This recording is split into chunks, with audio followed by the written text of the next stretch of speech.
నేను ఎప్పుడు తిరుగుతున్నప్పుడు ఆటో వెనకాల ఉన్నా మీరు ఏదైతే రాస్తారో చదువుతూ ఉంటా.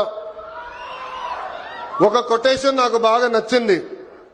ఆ కొటేషన్ ఏంటంటే, వర్షం ఎలా పడుతుందని పిల్లలు అడిగినప్పుడు దేవుడు కురిపిస్తున్నారని చెప్పొద్దు, మనం ఒక్క మొక్క నాటితే ఒక్క నీటి బట్టు వర్షం ద్వారా వస్తుందని ఒక ఆటో డ్రైవర్ పెట్టుకున్నారు. అంటే ప్రకృతి పట్ల మనకున్న బాధ్యత ఆ ఆటో డ్రైవర్ ఈరోజు సమాజానికి నేర్పిస్తున్నారు. ఇంకొక ఆటో డ్రైవర్ కొటేషన్ చూసా, అందరూ బాగుండాలి, దాంట్లో నేను కూడా బాగుండాలని చెప్పారు. మూడో కొటేషన్, జరా భద్రం భయ్యా, మనందరం చల్లగా ఇంటికి వెళ్ళాలి. అంటే స్పీడ్ గా నడపద్దు, ర్యాష్ గా నడపద్దని ఆ ఆటో డ్రైవర్ చెప్పే పరిస్థితి.